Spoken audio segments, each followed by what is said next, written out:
How you doing, everybody? You can see I got the hood up because it's getting colder here at base boarding. Now the last tank I'm going to show you is the British Churchill. Now you'll have to forgive me a moment because I lose audio here, so we'll have to go voiceover for a second. Now this is a heavy tank, in spite of the fact that that's a little gun on the top. But that little gun is the British 2-pounder. It was one of the best anti-tank guns in the early war. It could penetrate 50 millimeters of armor at 500 meters. Now sticking out of the front there on the bottom, that's a 3-inch howitzer. Its entire purpose was to be an anti-personnel weapon. It used to fire HE rounds. Now you'll find out that there's a problem with that later.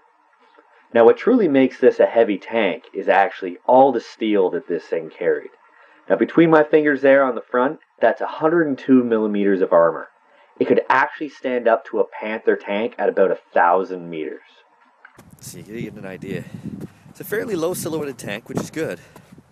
Because what you want to do with the tank is use what's known as a hull down position, which is where you literally park the tank with some sort of material barrier, usually under the dirt or something like that, piled up in front of it, so that the only thing that you have showing is the turret, making it a very small target. The problem is, and one of the major problems that the early Grants and the Lees had, was that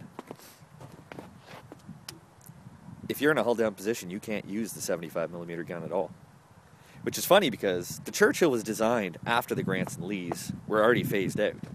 And yet they didn't learn the lesson, which is not a good way to go about designing your stuff.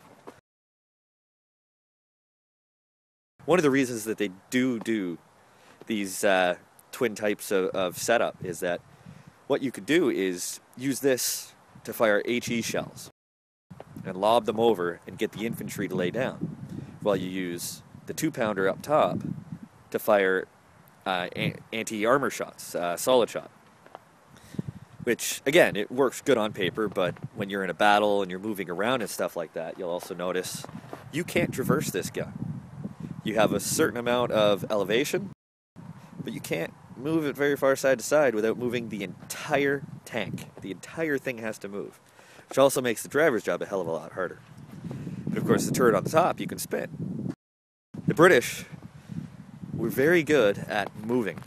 What they really liked to do with their tanks was fire and maneuver. They didn't want to have to stop any longer than they had to. So when you've got a gun mounted solid, or with limited movement made into the hull, well, that's a problem. Now, it was actually the same problem that the Jagdpanzers had, the German tank destroyers, that the gun was mounted within the tank itself instead of in a turret. So you couldn't traverse without traversing the entire vehicle. And that's a problem when you're in narrow areas, especially in Normandy and France. And if you've ever seen video of Dieppe, they were terrible tanks. So you'd figure the lessons would be learned.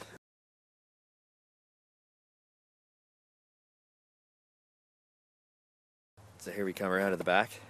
You can see that pretty much all the British larger tanks and pretty much all the British tanks had the track exposed on the top. And I don't know why that is, personally. It makes it vulnerable, obviously, to air attack, but it also makes it vulnerable to glancing blows. I mean, a shell does not travel straight. They arc, obviously. It's a ballistic trajectory. And if you're driving along and one of the shells arcs down and just ricochets off the top of your track, that's the end of your tank. You lost your track. So there you go, guys. I hope you enjoyed looking at the Churchill there. And let me know what you think. Let me know your opinion on the tank. Do you think I was being a little unfairly harsh to the old Churchill there? And, always subscribe, because I'll be bringing you cool stuff again next week. And I will talk to you kids later.